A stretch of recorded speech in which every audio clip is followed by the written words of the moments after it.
What's up, Buffalo Fanatics? Josh Allen here. Just wanted to say, go Bills. Welcome back, ladies and gentlemen. I know the season's over with, but you know what? As a podcaster, as a content creator, it doesn't stop. You got to keep going. You got to keep talking about things, and you got to bring up things that we may still have on our brains and on our minds, folks. So what better time and what better place to do it here than the Rico Report on the Buffalo Fanatics? Let's go. So, folks, I was in my feelings, folks. I'm going to tell you right now. And I'm usually the one telling you guys, get out of your feelings. Get out of your feelings. Well, your boys got feelings too. Anyway, I was in my feelings the other day. And I started thinking. And you know, we get in our thoughts. Usually if it's like you're driving somewhere and you just kind of listen to like satellite radio or you just listen to whatever podcast that you guys listen to. First and foremost, by the way, shout out to everybody that's here right now. Appreciate you. I know it's a tough time to be a Bills fan right now and trying to listen to Bills content and stuff like that. But the fact that you guys are here, you've been listening. And if you guys are first-time listeners, welcome. If you guys are long-time listeners, we appreciate you coming back. But you start getting in your thoughts about the season. I mean, coaching, players, where it went wrong, and all this good stuff, right? And obviously, if you're part of a lot of group chats, or even if going along Twitter and getting into Twitter threads and so on and so forth, I'm gonna tell you something, man. You get into your thoughts and you start thinking about all these things. And the one thing that came to mind was like, yo, where did we go wrong? Where did the Bills go wrong? Like, we went like 4 division champs, 4 division championships in a row. So like clearly we're doing something right, but like the end result continues to be the same thing. So like somewhere along the line, somewhere along the season, somewhere there was a decision made. Somebody said Dan Mitchell jinxed us. That's actually funny. The greatest story ever told. It was almost, man. We had to throw that shit in the trash. We had to burn that bitch. But for the most part, like, you start wondering, where the heck did our season go wrong, and what point in the season did it go wrong, right? And you start thinking of those things, right? And I started to kind of gather, some intel, if you will. I started looking some things up, and then you always want to get other people's opinion and their thoughts because they may bring something up where you're like, "Ooh, that's a good point." But before we get into where it went wrong, I want you guys to, in the chat, hashtag where you think something went wrong. It could be something as minor as a decision that was made, a signing that was made, a signing that wasn't made, right? Something that wasn't addressed. Maybe maybe a specific injury. Maybe it was a coaching call that just ruined the whole. Like, who knows? You guys may have that. So just hashtag it and say where it went wrong. Hashtag where it went wrong, and then kind of give me your thoughts on that in the chat. But before we even get into that, I wanted to get into coaching. And I know for a fact that a lot of folks are not happy, are not thrilled. I gotta get me a new boom arm. I'm done. This boom arm is killing me. I'd like to get into. I want to get your thoughts on coaching. And listen, I like this one, Michael Williams. Michael Williams. This was something that I had in mind. I have that in my notes. We're gonna talk about that. All right. But thank you for putting that out there. But I want to go to coaching. And the last few days, there's been a mixture of why things went left or right. And a lot of times when things don't go well with a team and they fail, or something didn't work out the way it was supposed to. This is killing me, right? So you always want to go to, that was the coach's fault. You want to blame the coach, and rightfully so. When those things happen, that's where you got to look at. You got to look at the coach, because it starts with a coach, and then you move beyond the coach to find out, okay, so yes, it was coaching, but then there's things beyond the coach. What did the coach do? What kind of coaching decisions did he make, et cetera, et cetera. So then I'm like, how long has coach been here? Coach McDermott. And this is nothing new, because this has been brought to my attention. So don't get me wrong. I'm not coming out with brand new information. But like, I started digging a little deeper, right? So Coach McDermott I know folks want to blame Coach McDermott, and I'm one that is usually to the defense. And it sometimes pisses a lot of people off that I'm going to the defense of Sean McDermott. But I'm also at the defense of Sean McDermott because I see all the good things that he's done for this team and the good things that I can see going forward, right? And I really do think that he's the right guy for this team. However, he does not come without flaw. And that's where I had to check myself with a few things. All right. So Dan Fouts was like, yo, hogwash, you hate Josh Allen. Yeah, I hate Josh Allen. Come on now. By the way, shout out to my guy, Jeff King. Always showing major love. I got to give you the right thing. It's weird because he's always been giving a member of BF like without, but this is his first time officially coming through. I got to bring the bell out, bing, biggity, bing, to my guy, Jeff King. But he's always been a member of the fam, so I appreciate you, Jeffrey. And Jeff is going to probably want to chime in on this as well, but I'm sure he will. But anyway, let me get to it. Yeah, Dan Fouts. I don't know who Dan Fouts is. Dan Fouts is being a clown right now. But anyways, let me get to it, right? So McDermott's been here for 7 years. All right. And I'll get into what this team. And then I was thinking, who has been a coach with their team for a long period of time that hasn't won a championship? And there aren't many. Usually, and this is not new here, you guys have brought this to my attention. So 5 years is usually a magic number where, okay, you got 5 years to try to make something happen with the squad. And if you're not bringing me championships, or you're not bringing me at least close to a championship where I can see something, or I can feel that something's that's brewing, something's coming our way, I'll extend the leash. And this is the real question. Has Terry Pegula given too much leash to Sean McDermott?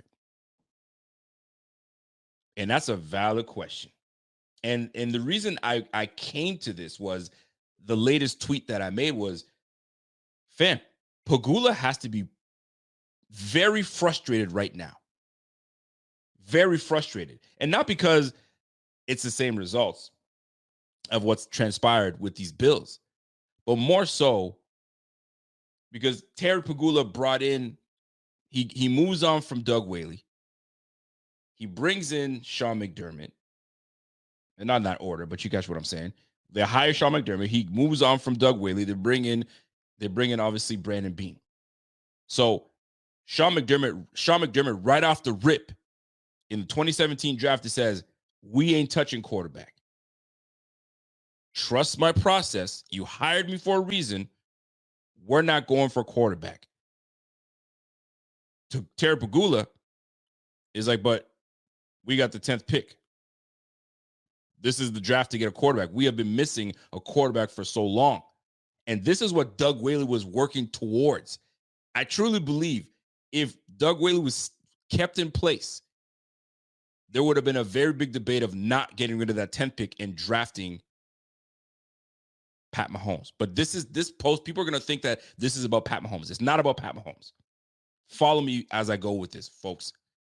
So Terry's like, I trust you, Sean McDermott.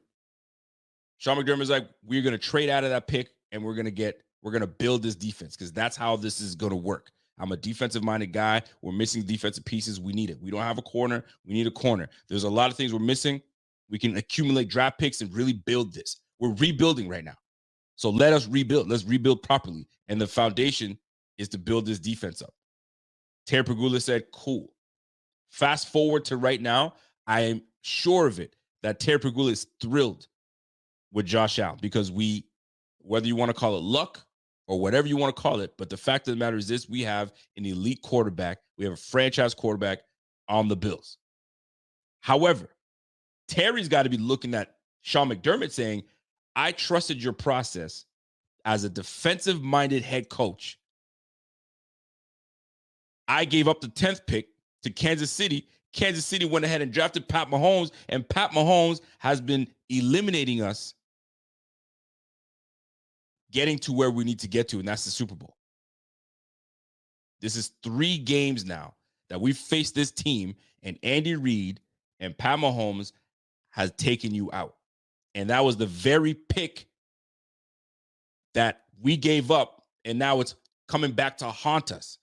But you're the guy I hired to stop this because you're a defensive-minded head coach. You should be getting in the way of this. You have a franchise quarterback.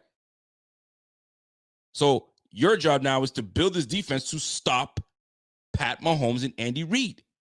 And you haven't been able to do it. So from a Pegula standpoint, he's got to be frustrated. Bro, you're the guy that's supposed to stop these guys. And we haven't been able to. And you've been part of this for 7 years. So then I went back to kind of like, well, other coaches has been with their team a long time, but didn't win anything, but they kept on staying on the team before a team made a decision. Well, not many. 2 coaches popped up. Bill Cowher, the retired Bill Cowher, he coached the Pittsburgh Steelers, the one team he coached from 1992 to 06. He coached 15 years in the league. And in those 15 years as coach, 1 wild card game, 3 divisional games, 5 AFC championships, 2 Super Bowl appearances, one he lost, one he won, and a Super Bowl, and obviously the Super Bowl victory, right? But it took a while. It took a while for him to get his first championship. I just had my screen up. I didn't write that part down of how long it took before he got his first one, where the leash was extended to give him that opportunity. But you get your leash extended if you show me promise that you're making you're making playoffs, number one. Number two, you're going as far as maybe the AFC championship, you're 1 game away. At least you're getting me there consistently that I can say, that's the guy, that's my coach, right? Let me just go back here and I had it up and I closed the page. Give me 2 seconds, folks. So when I'm looking at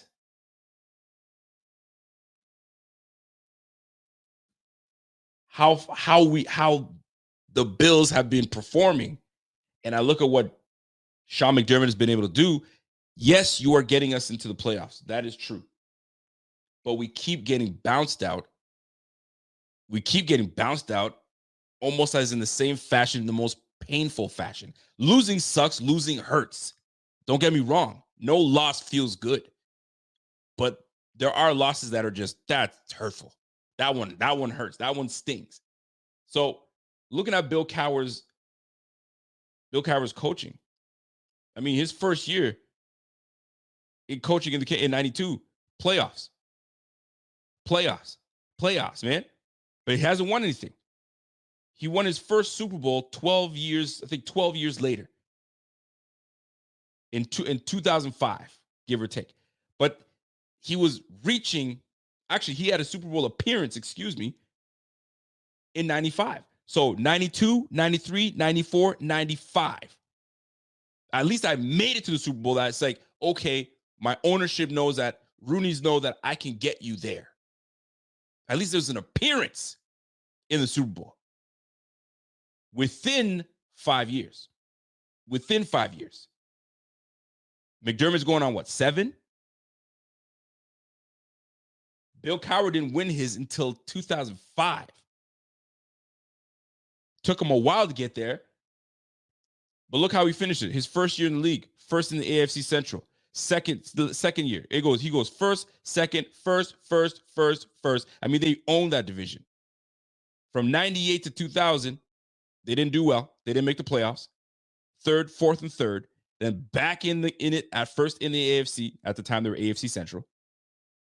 Then they switch over to AFC North. First again, third. Like, dude, 10 years out of 15 years, he's made it to the playoffs. So, although a lot of y'all are upset with me, how could you defend McDermott? Because I've seen what he's done for this team. But you got to look at, okay, so are any other coaches given this long of a leash?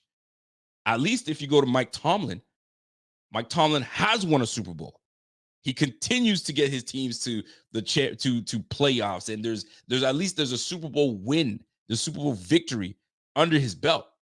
But even lately, they've been all, well, could this be the end of Mike Tomlin with the Pittsburgh Steelers? Maybe it's grown stale that his message is not getting through. Like even a championship winning coach is getting that. And then you got McDermott that hasn't won diddly squat in terms of getting his team to a Super Bowl appearance. He came close, one game away. So I kind of gave you a little bit of hope that, okay, this brother got this team to an AFC championship. Let's roll.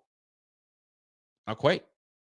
Not quite. Because right now, the last 2 years, 3 years, if you will, has looked crazy. It's just nuts.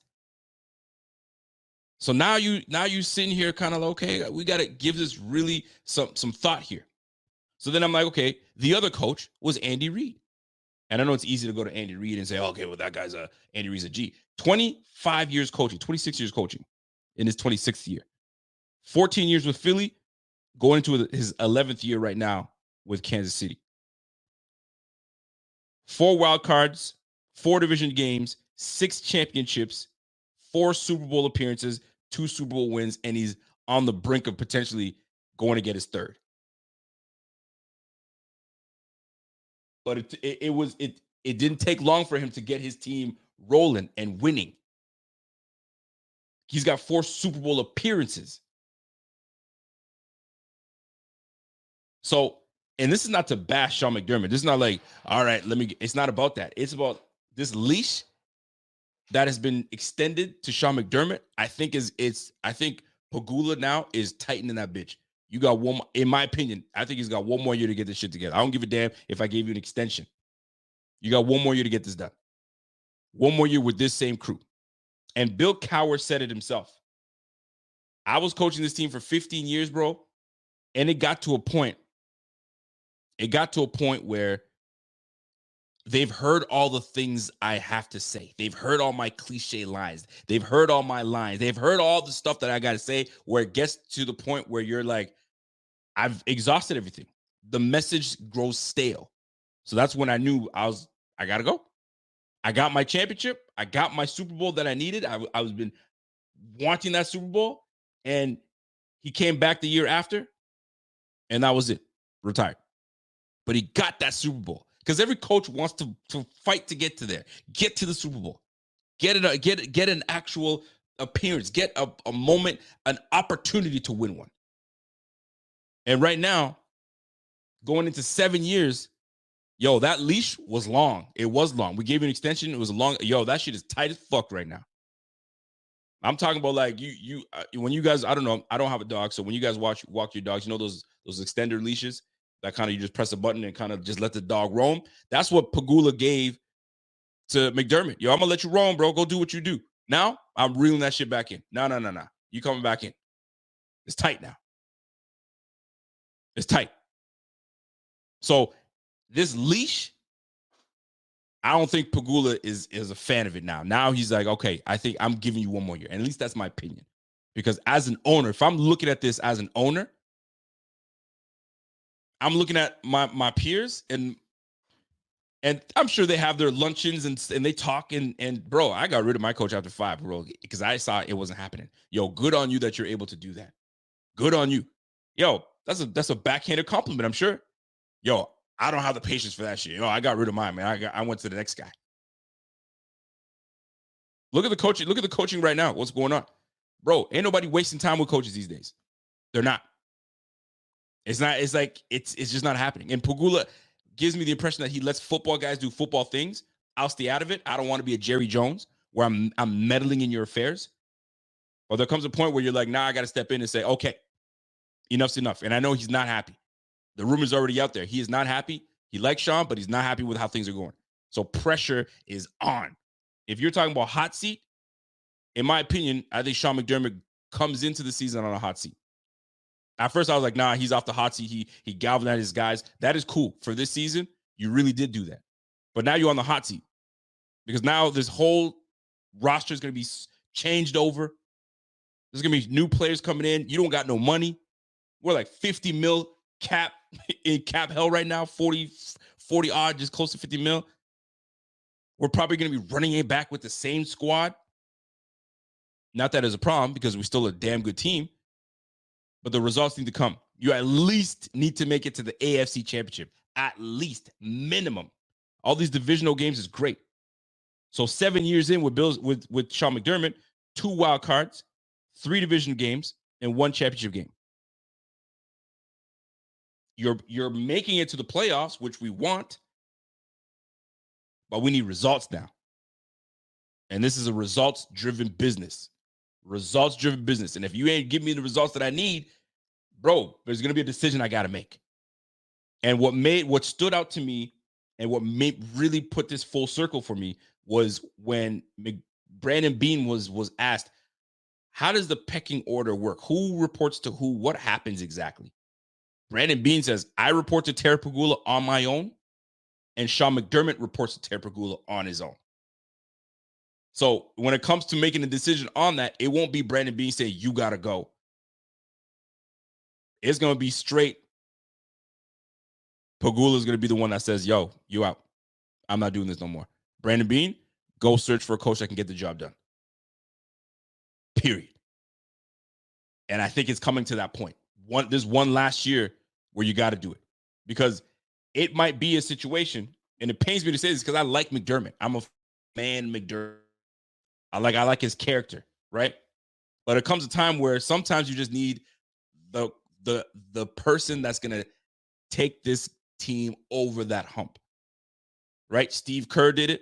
He came in. Mark Jackson had his team built, ready to go. They had Monte Ellis on that squad back in the day. For those that don't really watch ball, Monte Ellis and them boys, Richard, they had these boys ready to go. Just couldn't quite get, and then boom, out Mark Jackson, in comes Steve Kerr. You see what it is right now. Golden State is a power. Well, not right now. They're not a powerhouse now, but they became a powerhouse where they were like, yo, this is a dynasty. This team is legit. Sometimes what it needs, what had to happen to Tony Dungy. Tony Dungy, well-respected coach, really good coach, and all that good stuff. You got to go. So what happens? Tony Dungy's out. Gruden comes in. Championship. It just changes. And here's the big thing. You went from a defensive-minded Tampa 2 type defense with Coach Dungy to offensive-minded coach with John Gruden, and there's your championship. Things I knew already, folks. It's not this is like news to me, right? But for the sake of having this conversation, those are things you got to bring up. And there's probably other examples that you guys can obviously bring up. But this is where we stand. Let me get a super chat in real quick. Bonds Goat, what's up, man? Imagine if we get Belichick. We'd never play scared on defense again. The mental side is what separates championship defenses from a choking one. Let's keep it a buck here now. Let's be real. Obviously, our defense didn't play to its potential, but we're also missing a lot of key pieces to really compete where we need to compete. Let's be honest. We'll have to be honest with that situation. But could you imagine Bill Belichick? Right now, Bill Belichick is having a hard time getting a job, number one, which is very odd. But also the atmosphere, the landscape, the way the NFL has been moving, the old dinosaur, you know what I'm saying, like Bill Belichick style of coaching a team and running a team and potentially what he's asking for ain't cutting it.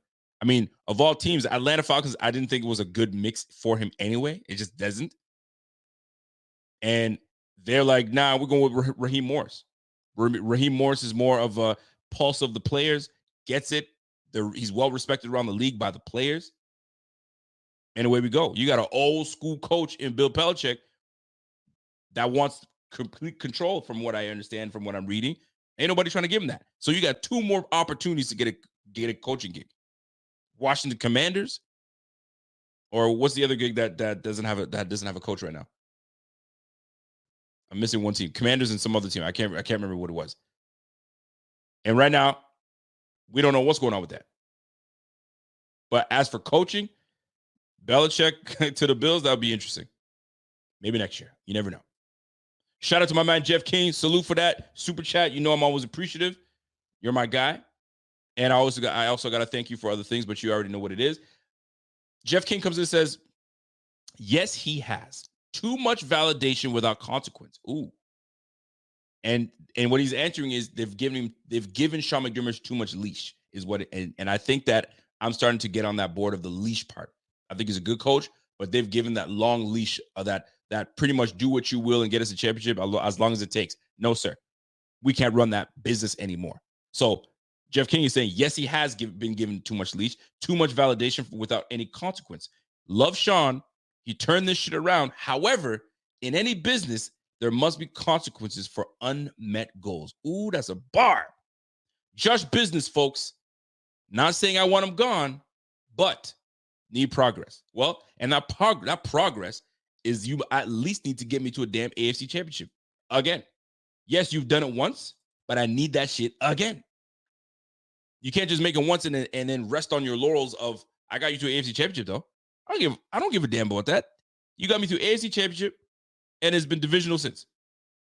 I'm sorry, bro. That ain't gonna cut it. That ain't gonna cut it. And the way we've been losing these games, that's my. If we're getting blown out, okay, we're not ready. Go back to the drawing board. Let's see what we can. No, and everybody's talking about this was our best chance to win the championship. I don't agree with that. Our best chance to win the championship was that stupid 13-second game. I think that team was built to win the whole thing. Built to win the whole thing. We had the right pieces on that squad to win the whole damn thing. And we let the freaking Kansas City Chiefs off the hook with passive defense. McDermott's side of the ball. Jeff King with another super chat. I appreciate you, Jeffrey, my guy. No sane man spends $3.5 billion for second and third place AFC East. Excuse me, for third place in the AFC every year. Oof. Keep going. And that falls on Bean and McDermott. Agreed. You got this upcoming year. McDermott, find your Newt Rockney. Bean, find your Bill Polian, or you will be gone. Oof. And that's a fact. And I think if anybody's given a leash, I think Brandon Bean is given a longer leash than Sean McDermott. I just believe that. I think if you're going to look at who does their job better or who does your job more efficiently, I think most would say Brandon Bean has done a good job with what he's done with his roster, what he's done, to keep us competitive. Now, the last couple of years, we haven't been able to spend, and we're going into another year of not being able to spend again, which is kind of frustrating and annoying. But when we give money to aging players like Von Miller, this is what's going to happen. You run that risk, and that was a risk he was willing to take. Now, the real question is, and we talked about this earlier, and by the way, I appreciate Jeff King for that because he's absolutely right. You got an owner that paid a lot of money for this team. I didn't pay $3.5 billion for this team for us to be a team that looks good at the beginning, falters in the middle, looks good at the end, and we ultimately don't meet our goals, which is winning the damn championship. Now, winning a championship is difficult already. We already know that part. But there comes a time where you got Pegula is just going to have enough. He's going to say enough. Now, I don't follow the Sabres. I don't know how long a leash he gave coaches out there. But what I do read is there's coaches leaving left, right, center. So I think how many coaches has and now this is where you guys, the hockey people in here, how many coaches have, we'll just say in the year that the Bills hired Sean McDermott, how many coaches have they had in that time span with the Sabres? I'm not going to Google it. You guys probably know because you guys follow the thing. How many coaches? Have they only had one coach since? Has it been two? Has it been three? I don't know. But it seems that there's far less of a leash in hockey than they do with these Bills. No way. There's no way. They've had 6 coaches since the Pegula joined. Excuse me, since no freaking way. Nah, that's wild. If that's true, that's wild. Brandon Bean and Sean McDermott joined in 2017. Since 2017, how many damn coaches have the Sabres had in between that time? Tell me it's not 5 to 6, because that's crazy. The defense chokes every year. I'm tired of the excuses, bro. I'm starting to get there too, brother. I'm not gonna cap. I'm starting to get there. Golly, they've had 3 coaches since 2017. Thank you for that. 5 and 6 seem very high. So since the Sabres, since 2017, Sean McDermott's been with the team since then. Obviously, he's had some success. But Pegulas made 3 different coaching changes in that time span. So there's going to come a time when you're not giving me the results that I need, and I'm watching all my peers do very well. There's going to tell me, you let the Lions win the Super Bowl. Let the Lions win the Super Bowl. He's going to be like, all right, fam, nah, bro. This ain't cutting it. So this leash needs to be tightened heavily, because next year, this is it. You need to bring me a championship, or it's a done deal. Because you have your quarterback, one of the best in the game. You have a young running back. You got an elite receiver, and you know what I'm saying, he didn't have a fantastic end of the year, but we all know that he's one of the best in the game. You got a young tight end that's going to be great. You got an intact O-line. Well, what are we talking about here? So there comes a time where you got to shit or get out the pot. That's what it comes down to. That's what it comes down to. You got to get it together. So this leash that they've been given to Sean McDermott, yo, sorry, folks, tighten that bitch up. Because if you don't get it done, I would be on board if they said you got to go. Whether we get to the AFC Championship game, and I don't care what kind of adversity we go through next year, because we're probably going to go through some adversity anyway. I don't care how much adversity we go to. I need a Super Bowl win. And Lord knows for me personally, my selfish reasons, I want my team to win a damn Super Bowl before I close these eyes for good. When the good Lord says it's time for you to go, my boy, did my Bills win anything? No, not yet. Give me time. No, I don't want that, bro. Give me a damn championship. I'm sick and tired of this bullshit, man. I can't have these Kansas City Chiefs go and try to get another one. Golly, I can't have that shit. I love Lamar. Lamar is one of my favorites in the game. I can't have Lamar win a Super Bowl over my guy. Jared Goff is about to probably potentially go to a second Super Bowl appearance. Brock Purdy? Nah, bro. No, man. Yo, Sean, quit playing, bro. Quit playing. I need my championship. I wanna get that T-shirt. You know what I mean? I mean, obviously, Buffalo Fanatics are gonna make our own T-shirts, but I want to get that official Super Bowl winning damn T-shirt, bro. What are we doing here? What are we doing here, folks? Man, I need mines. I ain't go cap. I want my win. I want mines, and I want it now. Shout out to my man Alton Venezuela. What's up, Alt?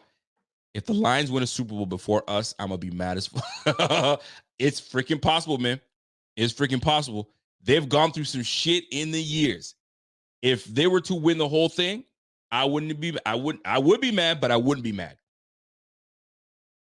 I would be mad, but I wouldn't be mad. So then I'm like, I mean, this is just off the cuff here. You go back to the 90s Bills. Always had a good defense. Always.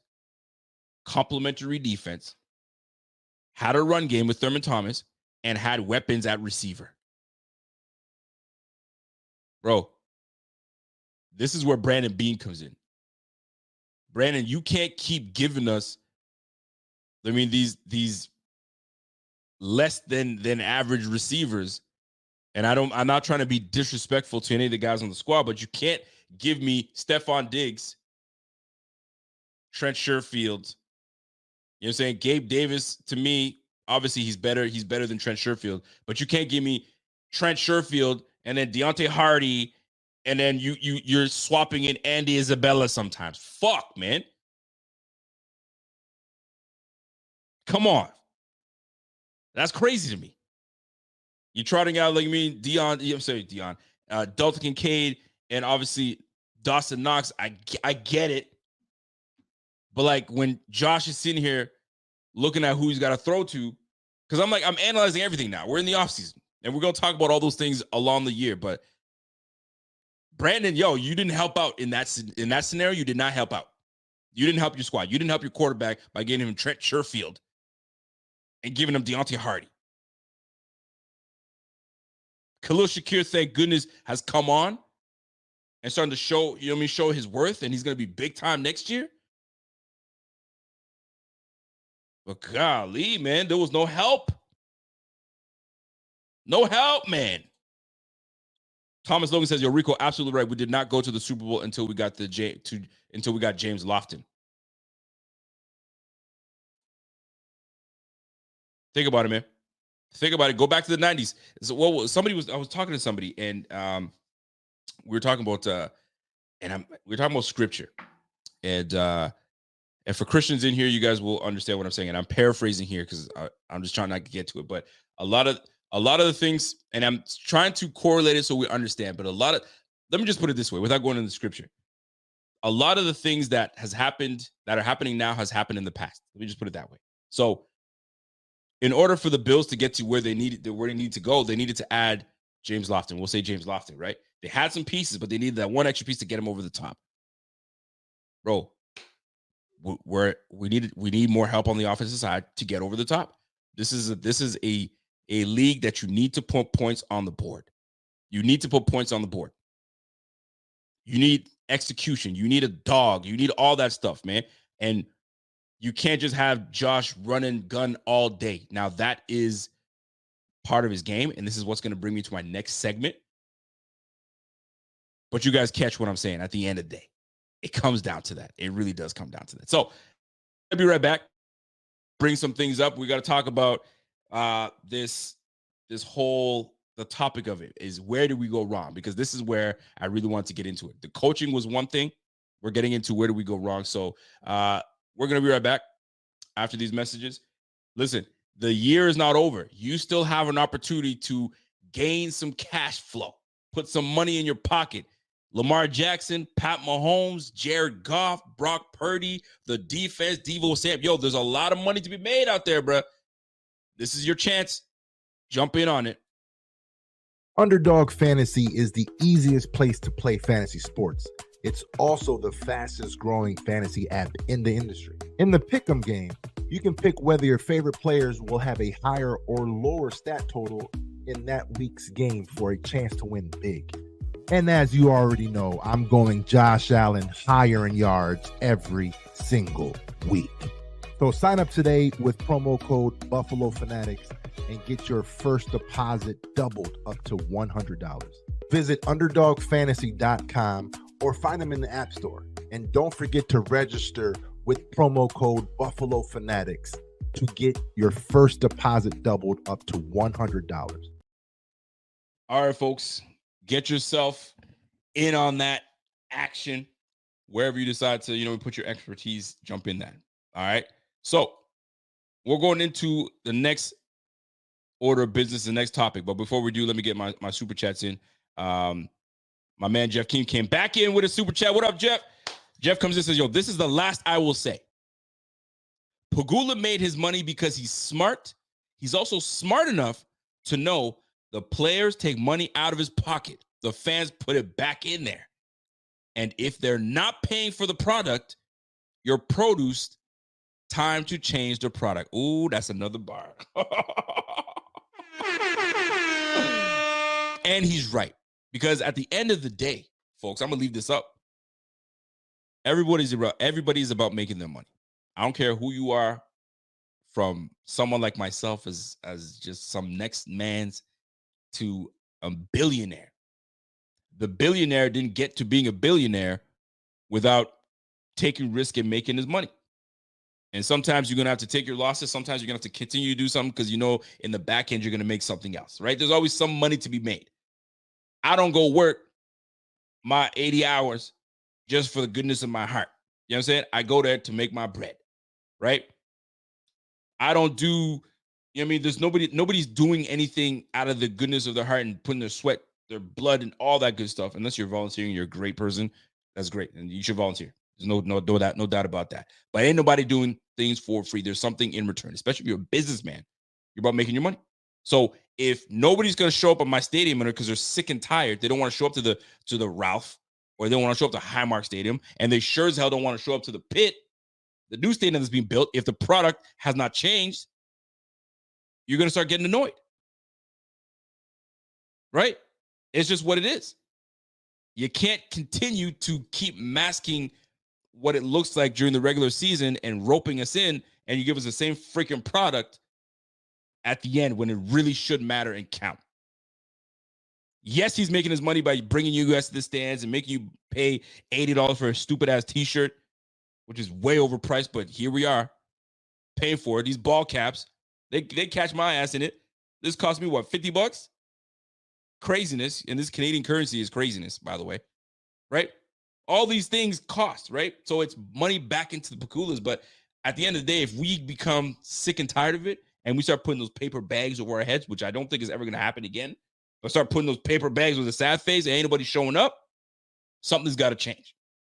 And right now, things are good, but things got to be better. And it starts at the top, all the way down. So Brandon Beane, you need to start putting better people around Josh Allen to succeed. Whether you're handcuffed, you gotta do better. Because Deontay Hardy, honestly, other than honestly, I can think of 2 plays he made all year that I was like, all right, that was nice. The punt return touchdown that sealed the victory over Miami, and then he had a 31-yard reception in the Pittsburgh game. I think it was a Pittsburgh game. Yeah, 31 reception in the Pittsburgh game. That's what I remember from Deontay Hardy all year. Trent Sherfield, can you guys honestly give me something you remember from Trent Sherfield all year? I'll give you one. The touchdown reception when he had to concentrate and bring it into the end zone. That's all I remember from Trent Sherfield all year. What do you remember? And this is not even hate. This is what it is. If Trent Sherfield were listening right now, he'd be like, he's right.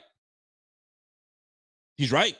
But there's plays that made that you didn't see. I don't care. What did I see on the field that impacted us to get further or to help your quarterback?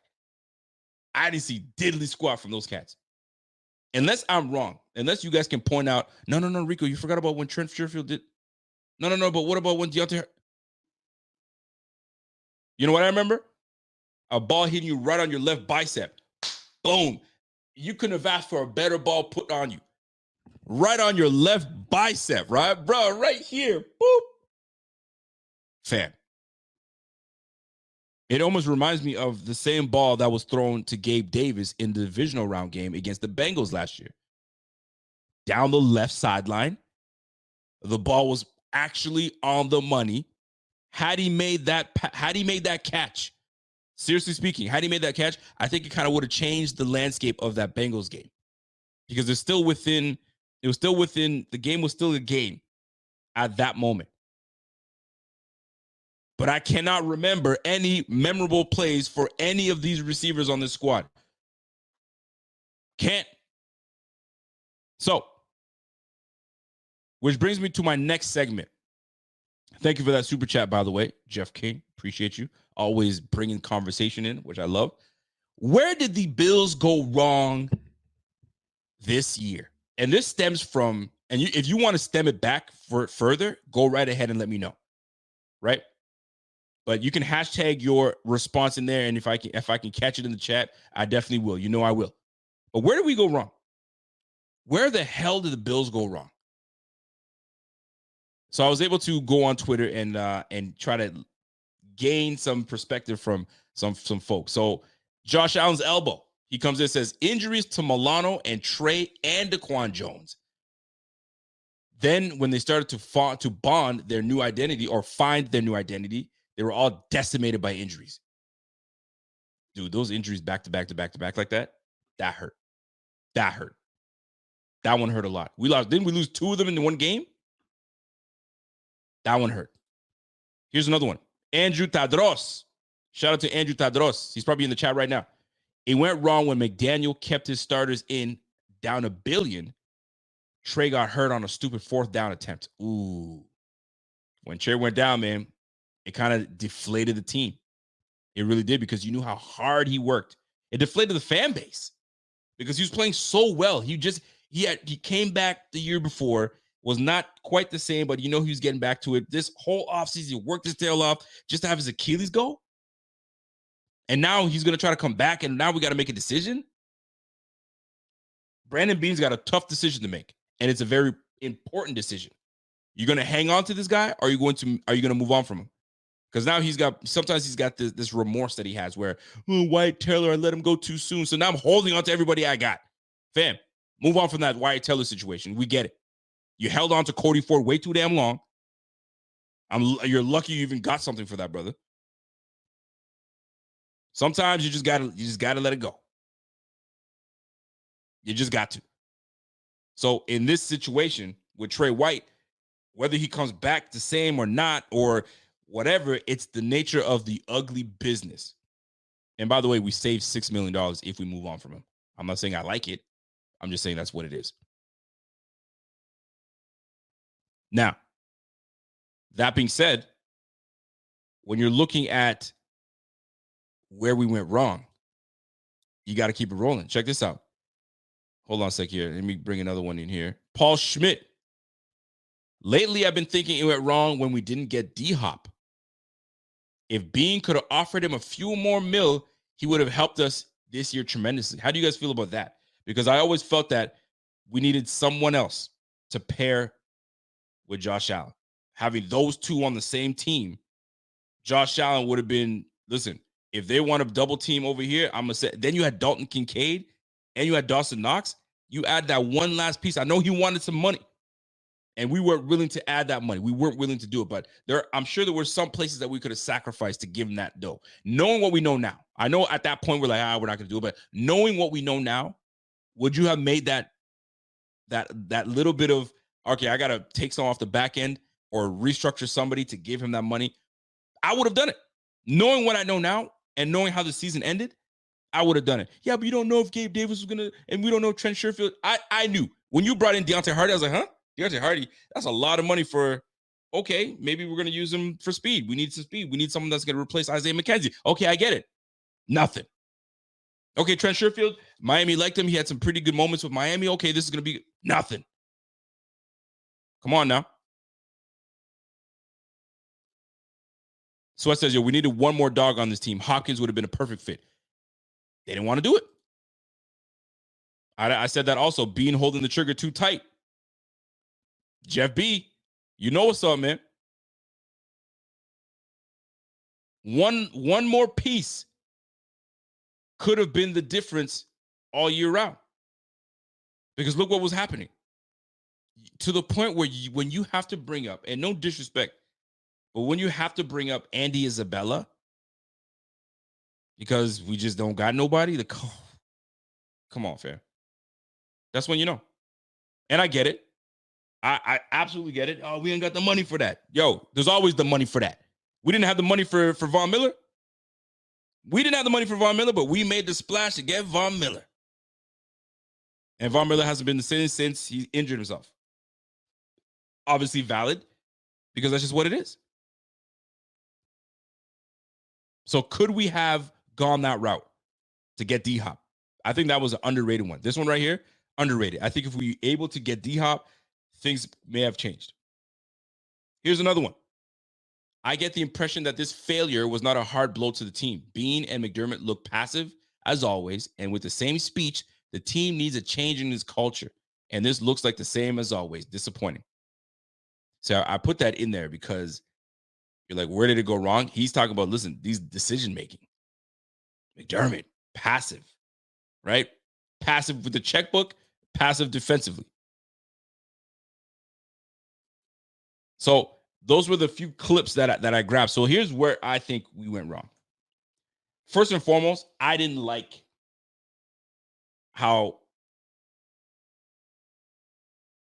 I got to word this properly. No, I'm not going to word it properly. I'm just going to say what it is. I didn't like how Stephon Diggs was all offseason was chatty Cathy all over the mics. You know what I'm saying? And this, and talk about the team, and da-da-da, da-da-da. You know what I'm saying? That's your business, and you're in the offseason. You know what I'm saying? And the excuse was, well, we just go home, and we just go do whatever. I don't know about y'all, but whenever we went in the offseason, I didn't have to talk to my boys every day, but I'd send a text, be like, yo, what you doing? Let's hang out. Let's do whatever. Yo, I'm going to be in Cali. I'm going to be in whatever. Yo, you there? Y'all didn't go all offseason without talking? That's your bestie? Come on, sir. Nah, bro. I am buying it, man. And it started from there. And most people are gonna say, what? You're gonna say that it started with that meticulous that trickles into the season. They may have masked it all in the offseason in the first few games, but then after week 8, week 9, bro, you saw it. The proof is in the pudding right in front of your eyes. The chemistry between Diggs and Josh was off. They might be cool, but they're not they don't seem as cool like they were 2 years ago, hugging each other and, you know what I mean, like a bromance and all that stuff. There was no bromance this year. Did you see it? I certainly didn't. And they made it very clear in front of us how close they were. You can see it. All those handshakes and all that shit. I didn't see any of that. So I personally didn't like all that chatty Cathy business that was going on with Stephon Diggs. And I think that trickled into the season. Now, whether you want to say it affected it or didn't, I think it had a little bit to do with it. Here's another one. Jeff King's like, I lied. Here's another one for you. By the way, this is great conversation. By the way, shout out to everybody tuned in. Smash that like as you guys are in here, because we're kind of getting into the offseason flow of where do you think things went wrong, right? And here comes Jeff King. Jeff King says, I lied. I got one more. We have to stop relying on players of lesser talent stepping up. Ooh. If you got it, you got it. If you don't, you don't. Prime example might be, and this is controversial still because we're still unsure of what we have in Kyer Elam. You just keep, as Jeff B said, you walk into a bar fight, you pick the toughest, you pick your toughest friends, not ones that might step up. You do that, someone gets their ass kicked. That's damn sure. Hey, I'm about to go and whoop ass, and this dude was disrespecting me. You win. You need that friend that's about it. Always. You know what I'm saying? What's the saying where if you meet someone, if you one of your friends, you go to your friend and you say, yo, man, I did something, and don't ask any questions. I got 2 shovels. Let's go. If you have a friend that says, all right, yo, I'll drive. They don't even ask any questions. That's your ride or die. That's what's up. If you have that friend that's like, well, hold on, where are we going? Okay. Is there any gas in the car? Okay, we just got like, yo, don't even ask any questions, right? So you want that dog next to you. No, whose car are we taking? You know what I mean? That's what you're trying to find out. Yo, whose car are we taking? Yo, my car's bigger. You good? Sure, let me bring the tarp. Whatever. You know what I'm saying? So like that's what I'm talking about. Yo, whose car are we taking? If your boy comes to you and says, yo, we gotta roll, yo, how far are we going? Like, I need to know how much. Do I need to bring extra tanks in the car? Like, what are we doing? That's what you need, man. So to me, we went into these bar fights with guys that might step up.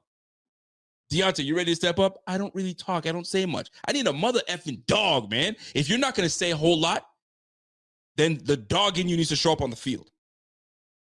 Tell me I'm fucking lying when I say that shit. If you're not a dog verbally, cool, I'm good with that. But show me the dog that you are on the field. You ain't got to do a lot of talking. Barry Sanders did not do a lot of talking in the media, but he was a dog on the field. All his talk was done on the field. Tell me I'm lying.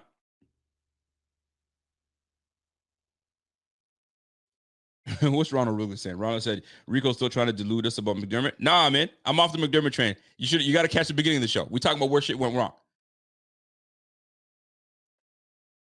Diggs is a bar fight guy, and a dog is it's the coach of McDermott is holding the boys back. And that could be. Now, I'm going to tell you this. Here's another thing where I think things went wrong. Right? And we're talking about it. So if you have things that you want to tell me right now, tell me where you think things went wrong. Okay? Things went wrong when Ken Dorsey, McDermott is part of this thing too, and so is Brandon Beane. They're all complicit. When they tried to change the type of quarterback that we were getting from Josh Allen. We don't want Josh Allen to run anymore. We need him to be careful. We need him to this and we need him to that. So we're going to not allow him to run. You remember the beginning of the year? We're like, yo, who is this new quarterback, man? We're not letting Josh be Josh, man. Let him be who he is. It took firing Ken Dorsey and realizing that A, we need to run the freaking ball, and B, we need to include Josh Allen in running the football. We were at the beginning of the year just not wanting him to run. We need you to be a quarterback. We need you to just stay behind center and just throw the football. Let these guys behind you run it. But we're giving the football 10 times a game. 12 times a game. Ken Dorsey, are you kidding me? No, man. That's, I think, where we absolutely went wrong. That's where like, I could talk about Diggs and all the chatting he was doing all offseason. That's a whole nother ballgame. That's just a me thing. I just thought that was just too much for me. But where we absolutely went wrong is when we tried to change the way Josh Allen quarterbacks. We're just going to make you a pocket passer. Run when you need to. Like, how many design runs were we asking for? Yo, where are the design runs for this guy? We're not even doing any design. Buffalo Fanatics, what's going on? This is Pierre the Kingpin, and I wanted to talk to you today about Cigars International, which is the ultimate destination for premium homemade cigars. Known as the industry leader, Cigars International offers the largest selection, unbeatable prices, and a customer service experience that's second to none. Whether you're new to cigars or a seasoned vet, Cigars International makes enjoying cigars easy, approachable, and fun. Cigars International is the go-to retailer for all things cigars, with the biggest selection of premium homemade cigars available anywhere. Cigars International offers unbeatable deals and discounts, making it easy to stock up on your favorite or try something new without breaking the bank. With fast free shipping and their 100% satisfaction guarantee, you can shop with confidence knowing that Cigars International stands behind every order. They have good relationship with vendors that helps provide great low prices. Whether you're new to cigars or a seasoned pro, Cigars International makes it easy to find the right cigar with helpful guides, staff reviews, and expert advice. It's not just about cigars. Cigars International also offers a wide range of accessories and more to elevate your smoking experience. Check out the great deals every day at cigarsinternational.com.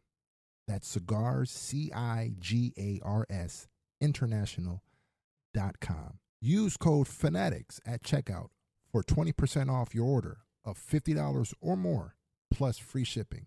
Or visit www.cigarsinternational.com/fanatics, and the discount will automatically apply. Again, use code FANATICS at checkout for 20% off your order of $50 or more, plus free shipping. Or visit www.cigarsinternational.com/fanatics, and the discount will automatically apply. Runs. What's going on? He was a different quarterback, man. You made him to a drop back quarterback. He can be a drop back quarterback, but he's most dangerous when you as a defender have to guess if he's going to take off or he's not. When they knew that the jig was up, oh, he's a different quarterback, man. We ain't got to do that, guys. Yo, back it up. Let's play zone because he ain't running. So we can turn our back. Let's play man-to-man. We can turn our backs and we don't got to worry about this man's running. The minute the new offensive coordinator came to town and Joe Brady was like, no. We're going back to the way you do shit and we're going to rock it. Guess what? We started doing what we needed to do. We started ripping games game after game after game. Does Josh have to be a little more careful? Yes. But you got to let Josh be the man to determine that shit. Don't be telling him how to quarterback. You changed his DNA of who he is. Can't do that, man. Let him be him. So, to me, that's the one place that we went wrong this season, which shaped the season the way it is, because to me, that's craziness. Here's another thing. This shout out to my man Bobby that said this, right? And we're talking in the group chat. And when I had to say it back to myself, I was like, yeah, that shit is wild, man. You're right about that. That shit is wild. So when you're supposed to be a good ass team, you're supposed to be, the Buffalo Bills. When you're telling me you also, and here's a quote, he says, you also can't be a playoff team. And you can't be in playoff mode 6 weeks before the damn playoffs even starts. How you gonna tell me you're a championship type of team, but my playoff starts 6 weeks before the actual playoffs because we're in desperation mode?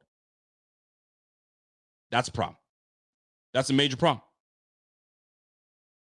We shouldn't even have to. Were we like that last year? Heck no, we weren't. We were in control. But we are 6-6, and we're like, playoff starts now. What? 12 weeks into the game? Into the season? And we're in playoff mode at that point? Nah, bro. No, sir. You're not a championship team if you're starting now. Hey, starting right now. We're in championship mode. We need to start winning every fucking game. What? Bro, this is where you're supposed to be fine-tuning. Finding your identity around week 12. So by week 17, 18, you ready to go. I.e., Baltimore Ravens. I.e., Detroit Lions. I can't believe I just said that. I.e., San Francisco. Come on now. Sunday and Tuesday, Rico had me a little. Guys, I'm not always going to agree with everything you guys say. You guys know this by now. You guys should know me by now.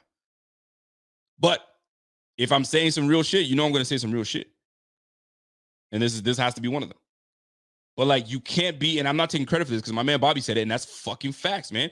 Don't tell me you're a championship caliber team when playoff mode starts when you're in 6-6. What about the Atlanta Falcons? What? And the fact that we we're always good, man. You know we always good. The fact that we were in that position in the first place, crazy to me. It's crazy to me. Now, I know you guys are saying, well, hold the coach accountable. Trust me, next year, because the year is done. The year is done. And the way the year ended and the way that, these conversations are happening, like there's only so much you can kind of say, okay, chalk this up to injuries, because it is a big issue. It is a big deal. It's a very big deal because this year changes. Everybody wants to talk, well, but that's excuses. No, those are the facts, people. All right? Those are the facts. Out of the 3 teams right now that's in the playoffs right now, the 3 teams in the playoffs right this second, let me just read the tweet. Let me read the message right off the bat so you guys know exactly where I'm coming with this. Because everybody wants to say we're making excuses, but these are not excuses. This is, you want to talk about, like, you got to score points in this game. You do. You have to score points in this game if you want to be relevant. However, give me a second. Somebody said with all due respect. Whenever someone says with all due respect, they're about to disrespect me. Bills Mafia says, yo, all due respect, Rico, but Tampa was 7-6 and went rolling into a chip.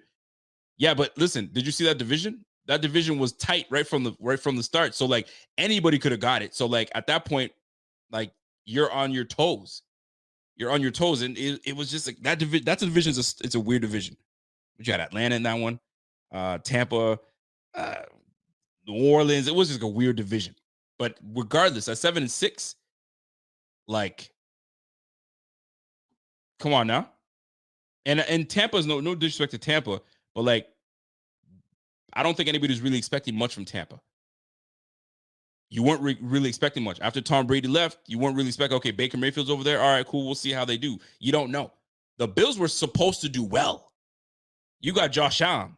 You have one of the best quarterbacks in the game. You should not be 6-6 and barely beating Baker Mayfield and the Tampa Bay Bucks with a freaking Hail Mary that almost put us in a loss. If Goodwin just went like this, he would have caught that thing. Nah, man, I can't. I get what you're saying, Mafioso, but it's not the same. It really isn't the same. Eddie Champ says, your next season, head coach of the hot seat will start with 6-6, fire the head coach. Listen, I'm going to tell you right now, he's starting. I'm already putting him on the hot seat. That's just me. If it's not hot, it's super, super warm. But there's a lot of pressure on McDermott, for me at least. They may not look at it that way, but for me, Pegula has to be looking at it this way. You can't go 0-3 against the guy that I gave up the 10th draft pick. I gave up the 10th pick so you can build your defense. And now the same guy that I gave up the draft pick is whooping my ass every division, every year. You're the defensive coach. I gave you carte blanche to do what you need to do to get this defense in order. All right, you've been a very good defense. You got yourself a quarterback, but why are we still losing? Why are we still losing? Oh, you don't have the answers? Then maybe I'm going to have to find someone that does have the answers. You got 1 year to get the shit together. If I'm Pegula and I'm a businessman, because businessmen are ruthless, you can't be a nice guy in business. I don't know, because if you're a nice guy, you're going to lose all your money. I'm not a business guy, so I wouldn't know, right? But I assume business people have to be ruthless at one point. So Pegula is going to have to be ruthless and say, cool, you got your defense, you got your quarterback, you got your young nucleus of a team. So what's happening? Why are we losing? No, I'm hearing crickets. I don't want to hear crickets. I want to hear you. McDermott, why are we losing? Why? Straight up, man. Those are the questions I'm sure Pegula is asking. And if he's not asking those, he's got to ask those. Oh, by the way, Brandon Bean, get in here too. Why are we losing? I would love to be a fly in the wall if Pegula just asked that question. And he better not say, well, we had injuries. I get the injuries. But what about last year? What about the year before that? Why are we losing? Why? What does McDermott say? Well, I got rid of the problem. I got rid of the problem. All right, cool. You got rid of the problem. Leslie Frazier. Sure. You want to blame it on Leslie Frazier? Cool. Why are we losing? Oh, so what? Do you want to now get rid of strength and conditioning? Yo, there's gonna come a time where, like, all right, we can't be moving from folk to folk and putting blame. I mean, all over the place. Yo, you gotta answer. You gotta come up with some answers. And this is the year. This is the year. That's it. You don't get it done, fam. Hit the road. Because I can give you enough leash if you were giving me AFC Championship game. You know what I mean? You gave me a Super Bowl appearance. Even if we lost in the Super Bowl, you gave me that. Cool. I can give you more leash. But we're, not making it to the AFC Championship or a Super Bowl appearance, and we're losing to Pat Mahomes. We're 0-3. And then we lose to Burrow in the way we did. Yo. We got shit to talk about. So the question is, why are we losing? Why aren't we winning these games? And until you can figure that out for me, and you don't, you got next year to figure it out. I want my Super Bowl. And if you don't get it, you're gone. But I need more time. I give you 7 years. 7 years is it. Don't they tell you in any workplace that you've ever worked? And there's some people that work in the same place for 30 years. Same company for 30 years or 35 plus years. But very rare do you see someone stay in the same position. If they do, kudos to you. But they always tell you 7 years, switch departments. So you're never just doing the same shit all over again. There's something new, right? 7 to 8 years, switch departments. Be in another department or something completely different. You could be in the same company, but switch departments. Bro, 7 years? I don't know if anybody's been in the same job for a long period of time in the same position. Because there's promotions, right? You never stay in one position. If you're a police officer, you've been a police officer for 35 years, right? Maybe you're a beat cop. I think that's what they call them now. Then you move up to what? Sergeant, maybe. Maybe you move to the crimes and whatever. Like you move around. 7 years, bro. Especially because you're not, and 7 years and you haven't given me what I needed. Bill Belichick, 24 years with New England? 24 years with New England? That's a freaking long time. Guess what? He's got 6 championships to say. Gotcha. At least I got you 6 championships. Come on now. Shout out to my girl, Laura. What's up, Laura? Can't chat tonight, but hey, fam, we'll catch the replay. Appreciate you, Laura. This loaded. I can't lie. Receivers were okay, but we were well-rounded, and we were 6-6 at one point. Can't be doing that shit. Of course we can't. That's why this year, McDermott is on the hot seat for me. I like him. You guys, I've been on record. You guys know I like him. I mess with that guy. I like his character. I like who he is. Just can't. And it's just simple as that. When Pegula says, why are we losing? And why can't we get over the hump against Andy Reid and Pat Mahomes? And you don't have an answer for me? I may have to go find someone that does have an answer for me. You got 1 year to get this up and get this thing cleaned up. So both of y'all, Bean, McDermott, one of y'all figure it out. Both of y'all figure it out. All right? Cool. Break. So where we went wrong, going back to where we went wrong in the situation, is right off the bat when they changed the style play of Josh Allen, making him not a quarterback that passes the football and excuse that doesn't run the football, just strictly a passer. We went wrong right there. Here's another one. Here's another place where we were wrong. McDermott should have got rid of Ken Dorsey sooner than he did. He waited a game or two too long to move on from him. If you saw that the team was growing stale from this bro, and it started a little bit the year prior to that, then you should have been kind of paying attention to see what's going on. And the Denver game, you were already growing tired of him before the Denver game. But you gave him one more game to try to get it going. Bro, when you're in that, I need to give you one. You should have moved on from him, because had you moved on from him sooner, we would have been in a better situation. Check this out. When you look at what we were doing season long, right? When we went against Denver, Denver was week 10, right? That Cincinnati game, even going back to the Tampa game, I won't say we barely won that one, but that was a good win, but we weren't as polished as we would like to be. Even back at the Giants game. Even back at the Giants game, we're like, I don't know about that. Right? So for me, if you moved on from him, and this is knowing what we know now, by the way. I'm not saying, well, in hindsight, no. Knowing what we know now, I probably would have moved on from him. That Cincinnati game, you're done. You're done, Cincinnati. Because that's when the chatter started. It started around New England, Tampa, when we lost to New England. Then we won in Tampa. Then we lost in Cincinnati. That's when I would have been like, all right, man, it's not working out. And then we would have had the Denver game. We would have won that Denver game. Then we went into the Jets game. Look at that. Joe Brady took over right here. Here's where Joe Brady took over. Joe Brady took over here. Then when we went against Philly, we should have beat Philly, and we all know that, right? Miscommunication between him and Gabe Davis, which happened a lot this year, by the way.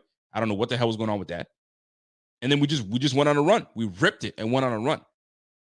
So where we went wrong, not letting go of Ken Dorsey sooner, because we should have let go of him way sooner.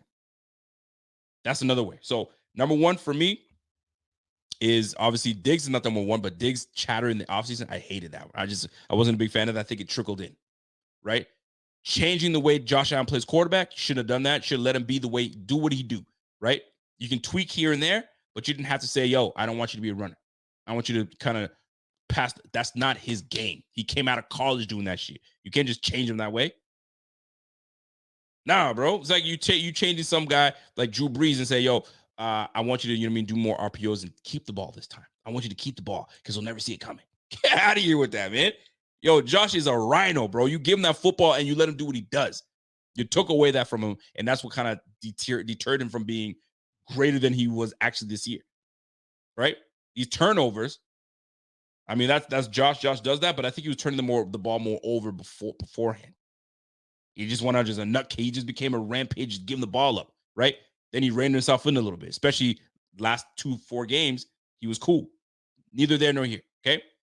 Changing the way he does that. We should have got rid of Ken Dorsey sooner. Maybe a game sooner changes everything. Changes everything. Maybe we get a shot at the number 1 seed. Probably not, but you know what I'm talking about. Maybe a game, like it was around that time, man. Ken Dorsey, moving on from Ken Dorsey, we could have done that. All right? Here's another one. Things really changed this year, right? Week 5. Week 5, everybody can talk about all they want to talk about, but week 5 was when everything changed. That was the NFL sending us to London, but not only sending us to London to play a Jaguars team that was there for 2 weeks. So they used us as a guinea pig to figure how, okay, will the Jaguars, does it make a difference if they're there 2 weeks as opposed to a team that's coming in with no sleep and messed up with sleep and all that good stuff? Let's see how this plays out. It didn't play well for us at all. We lost the game. They were well rested. And we lost 2 big-time players that game. Did we not lose Milano that game and Daquan Jones in the same game?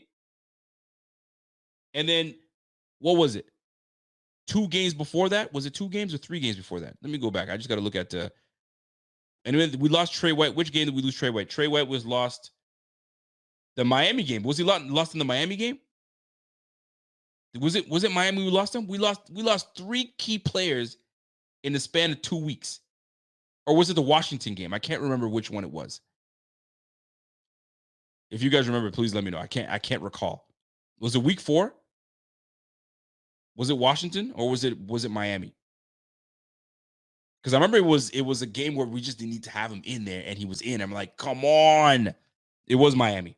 So Miami week 4, Jacksonville week 5. We lost 3 key players in the span of 2 weeks. We'll call it a week and a bit because it's near the end of the game. That shaped the defense right from there. We were not the same. We were not the same defense, which really sucks because we could have really, had those guys stayed healthy, bro. It's a different ball game. Completely different ball game. Oh, you're making excuses. I am making excuses. Those are the facts. It would have been maybe if we lost Trey, fine. But we have Milano to kind of shore up that defense. Him along Bernard, they're playing extremely well with each other. We could have made it happen. Put Kyrie Elam in there, try to get him developed, and okay, well, we'll do all right. Right? That never happened. So we lose Trey. Then the following week, we lose 2 dudes. So we lose the depth of our defensive line. Then we lose a linebacker on top of that. The week before, we use our starting corner. Bro, that deflates the defense. And then puts more pressure on the offense, which, granted, they should have had the pressure to begin with. I mean, not necessarily. And this is why I bring this up, right? I'm talking about this defense and all these injuries. Because out of the 3 of the 4 the teams that are in this playoff right now, sorry that I'm bouncing back and forth because I wanted to make sure that I sent this to you guys so you guys see it. Out of the 4 teams in the playoffs right this second, let me just get my statistics in there. There we go. So out of the 4 teams that are in the playoffs right now, there are 3 teams that have the fewest points given up per game. Ravens, Chiefs, 49ers. So to say, and it's tough because we were putting Josh Allen in a tough position. Like, we need you to be flawless, man. This defense is not cutting it. We're not going to do well. But, like, had we been healthy, had we been the team we're supposed to be, we'd be right there with these boys in this championship because we would have had a top defense for sure. But this is the way the cookie crumbles, man. This is the way it is. A lot of these times we want to talk about these offenses, but these defenses, they carry. How many times did the freaking New England Patriots defense carry, or at least carry along and help along New England and Tom Brady? There's some games Tom Brady was just not that great.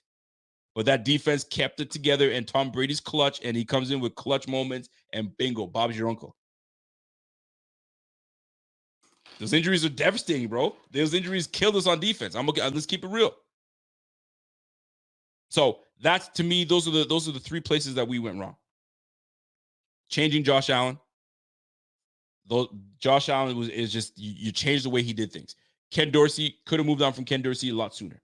Maybe 2 games sooner.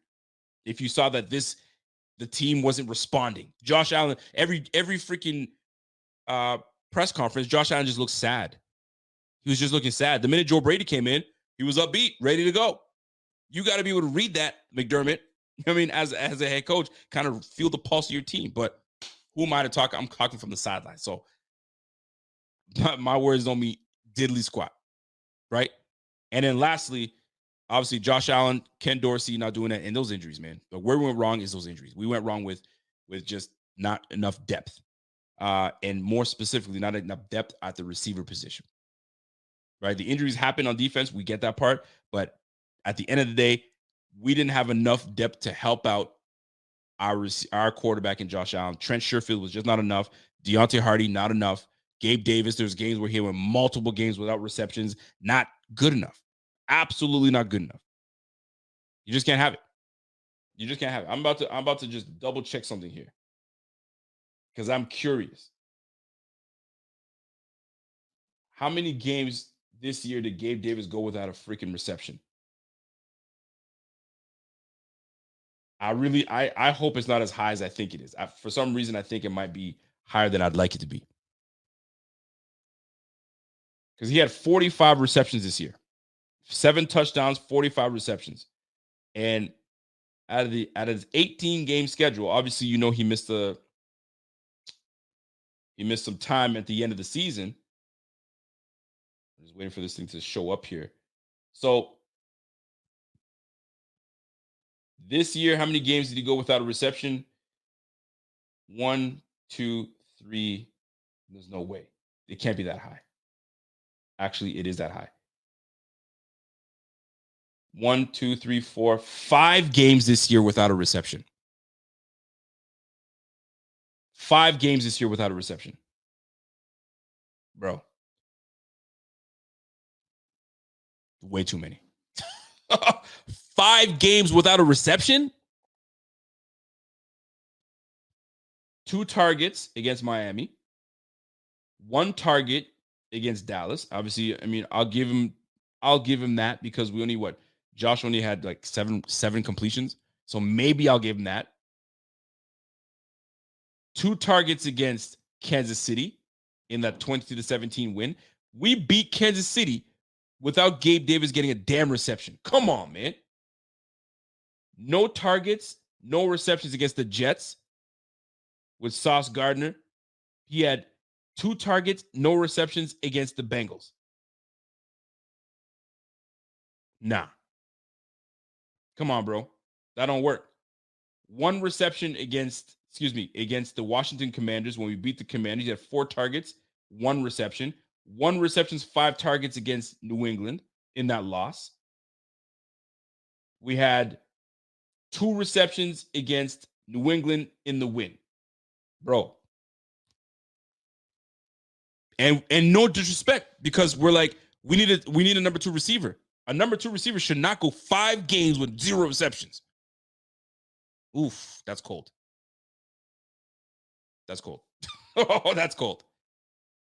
But real talk, we can't go 5 games with 0 receptions and then have another 7 games with 1 or less receptions. That's wild. That's wild to me. So you want to know where the season went wrong? If you really want to talk about it, there it is.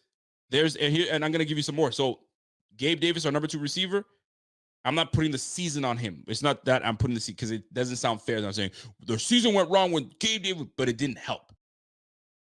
You got 7 games where you had 1 reception or 0. No bueno.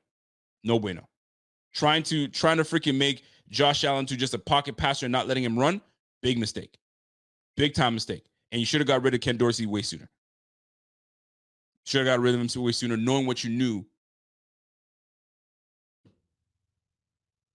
with who you had in Joe Brady. You know the team was rocking with Joe Brady. He's younger, he's vibrant, he's doing it. He should have an opportunity to get the offensive coordinator job right now. I don't think you should hand it to him because you did that to Ken Dorsey. You handed it to him because Josh Allen said, I like him. So now Josh Allen is telling you, I like Joe Brady. You can't just hand him the job. You got to go out and make sure you get everybody. Thad Lewis. Thad Lewis is interviewing for the job. And that's crazy. Full circle, right? But anyway, that's something that I do. And he's probably going to get another gig somewhere. Gabe Davis is probably going to go somewhere else. I know he says he wants to come back, but ain't no way. How can you come back? You got to go elsewhere, man. You got to see where your worth is at. Will I be disappointed if they bring Gabe Davis back?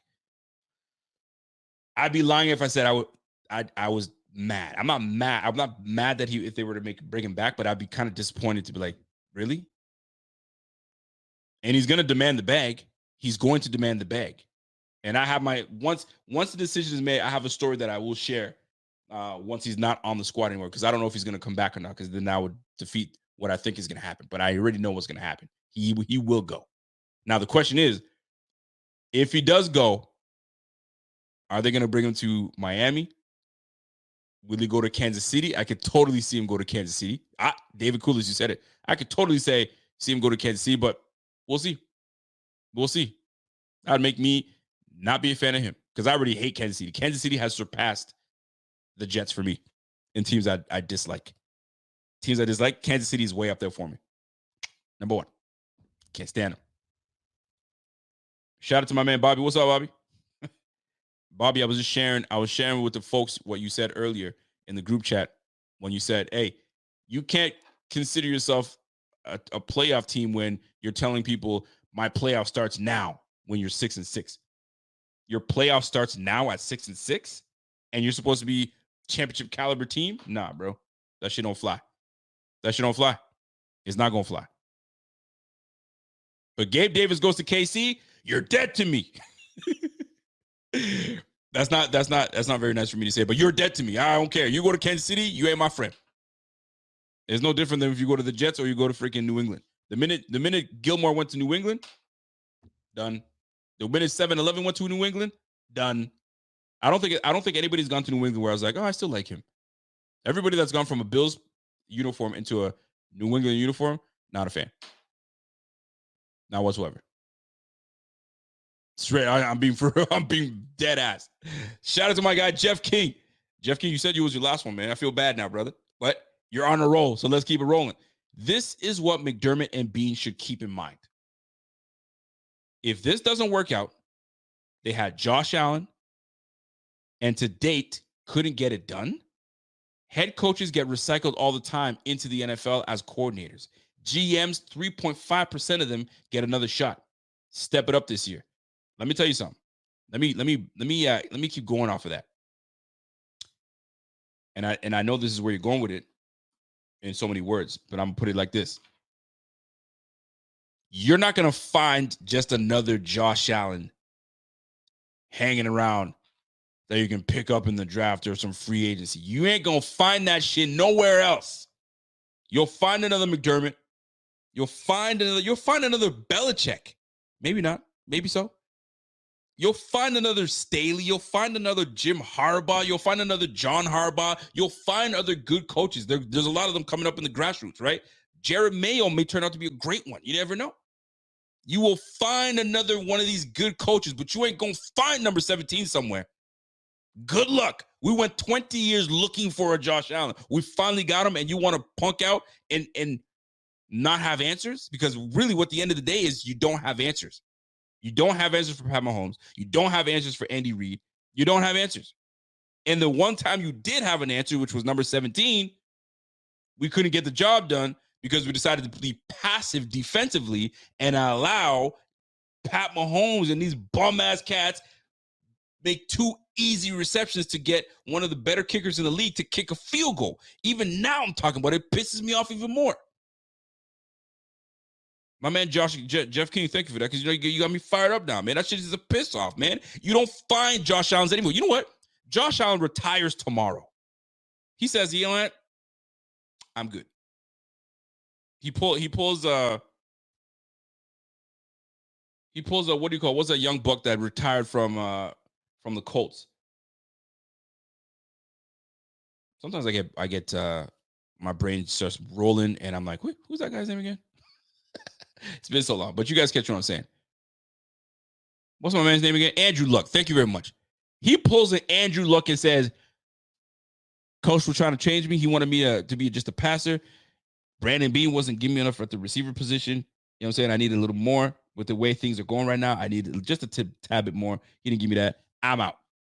Do you know how effed we'd be trying to find a position, trying to find someone to come to Buffalo and do that? It's already hard enough to get someone to come over to Buffalo in the first place, right? And you hear it. People say once we get here, we love it, right? Shady was like, I want nothing to do with Buffalo. He was mad that he got traded to Buffalo. But once he got here, he was like, yo, it's cool. It's a cool place to be. But ain't nobody trying to come here voluntarily if Josh Allen isn't here. Josh Allen being here, that's a different ballgame. I'll play with Josh Allen. Let's go play ball.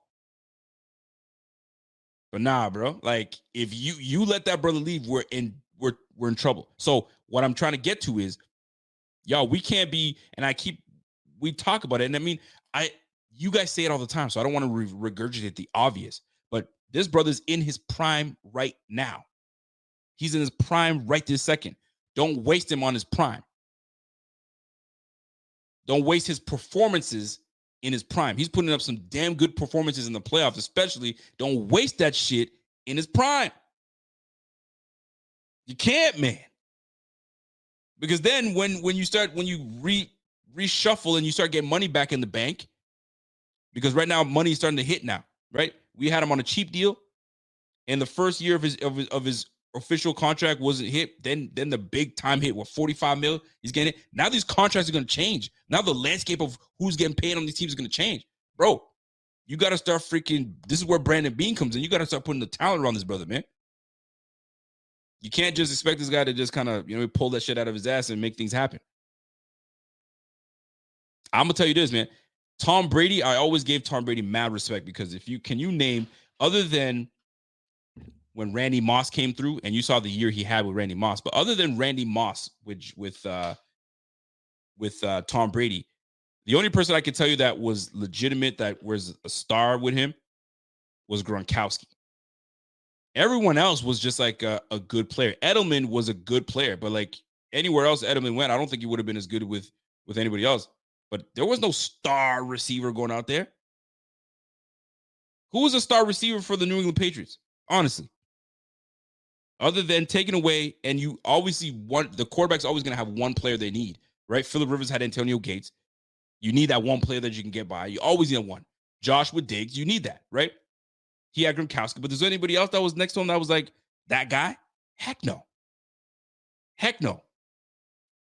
Joshua, look, he won with Chris Hogan and Danny Amendola. Come on, man. Like Tom Brady's that dude, though. He's that dude. So like Josh Allen is that dude as well, but in this day and age, you got to give him a little more. He ain't like that. Tom Brady's a different breed. That boy is different. That's why he's going to have his green jacket sometime soon. But fam, you got to build around that brother, man. You do. You got to build around him. You need one more piece to go along with him, because we just talked about it. Second, at least Amendola did his part. He wasn't elite, but he did his part. He wasn't going no games with no 0 receptions. Fuck out of here with that, man. What are you supposed to do with that? 0 receptions for 5 games? That's 5 games I could not rely on you. I could not rely on you. 0 receptions, and I'm giving. Nah, bro. So I'm relying on Stephon Diggs, which they're probably double teaming. So making my job even harder. Yo, give me a second receiver, please. Give that man a second receiver. I need to get that off my chest. So I'm not going to keep y'all. It's Friday night. I've been on this thing for about an hour and a half. I promised myself that, this off season, there's probably not a whole lot to talk about. So let's keep it rolling. So I'm going to just hit a couple more things and I'm out of here. Move on to the next subject. By the way, thank you to Jeff King. You've been such a big support, man. He's been killing it with the super chat today. I can't even deny it. You know what I'm saying? You can't. So I appreciate that. That's love. Really do appreciate that. Especially in these off-season times. It's tough.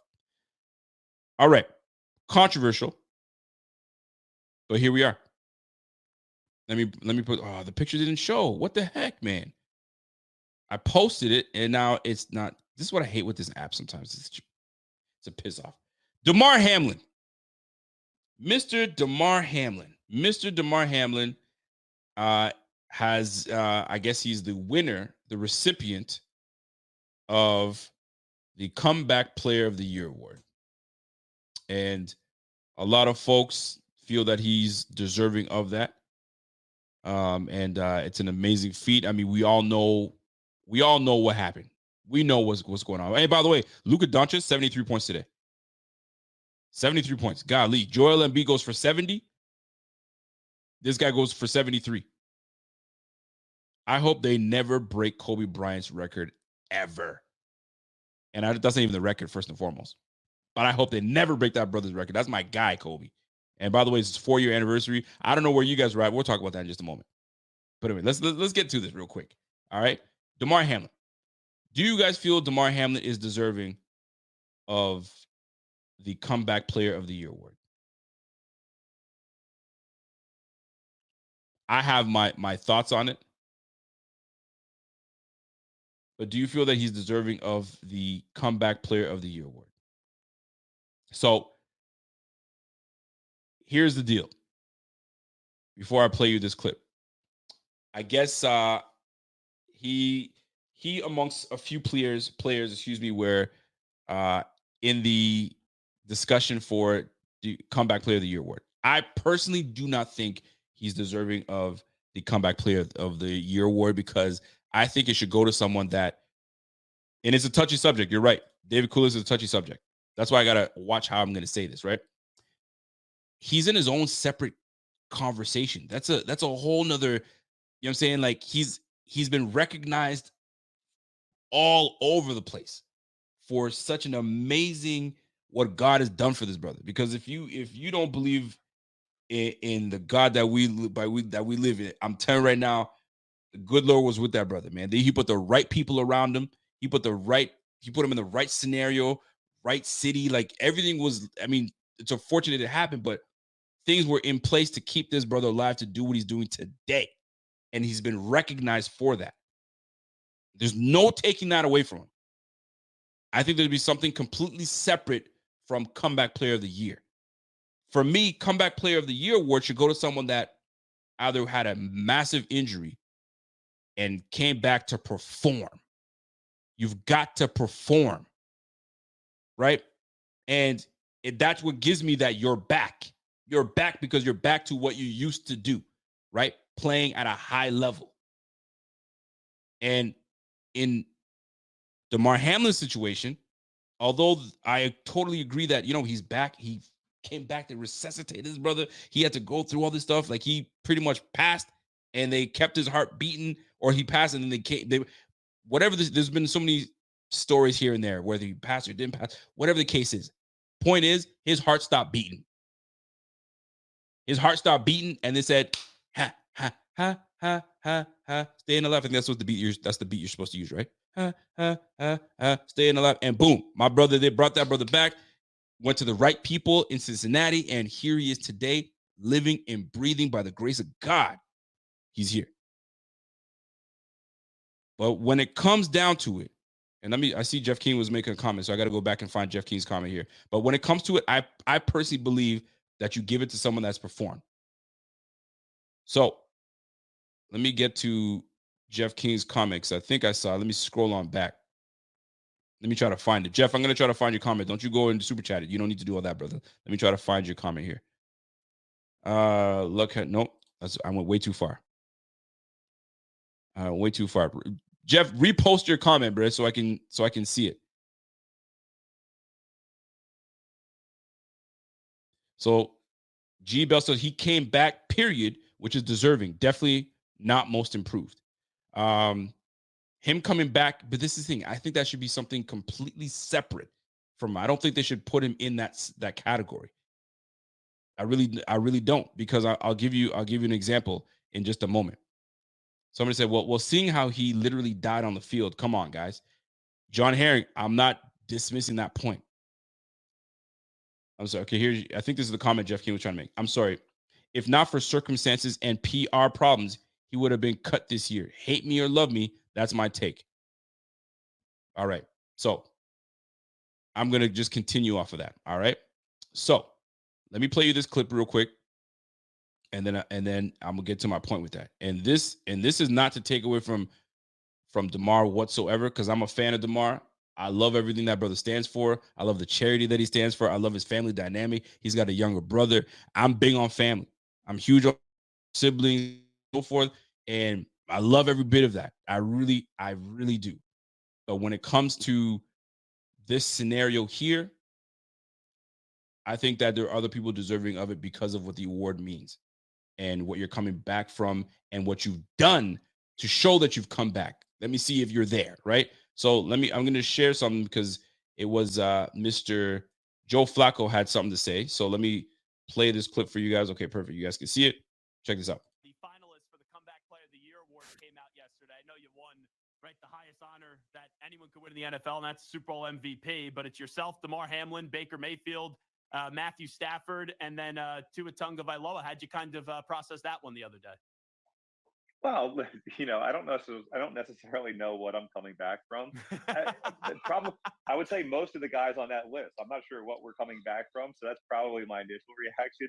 But I think anytime that you're, you know, getting recognized in this league for, playing well, I guess, it can be flattering. So it's a cool group to be a part of, that's for sure.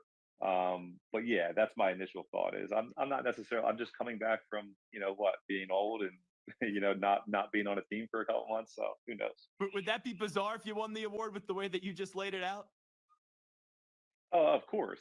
I think we could probably go through like I said, most of the guys on that list besides Demar. Um, you know, uh, I don't know if we're necessarily coming back from anything, but like So I you said, think I DeMar think should it's win it? Is that what you're saying? Just wondering. for sure. I don't know how many snaps he played, but I just think mentally to get yourself back to the point where you feel comfortable doing that kind of thing, and obviously the physical part stands for you don't need any explanation there, but I think mentally to get yourself ready to go back out there and feel good doing that, what we do, especially at his position, is pretty cool. So cool response by my man Joe Flacco. But at the end of the day, he said, "Yo, do you think he deserves it?" He goes, "Well, I don't know how many snaps he played." That's number one. Number two, when he says, when he said, "I'm coming back from being a couch," like for him, you went from retired to coming to the playoffs and and helping your team. That's cool. If I was going to give it to someone, to be honest with you, I would have probably gave it to Baker Mayfield. Baker Mayfield traded all over the place, pretty much ready to be discarded if he didn't have a good year, a somewhat of a decent year the year before. Then he probably would have been in the same as Josh Rosen, somewhere in the lines of Josh Rosen and Sam Darnold, right?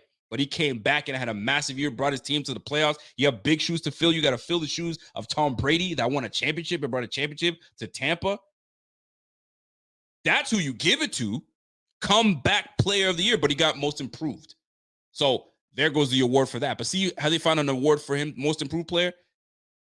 To me, love what DeMar does. And I've said it before and I'm standing on it.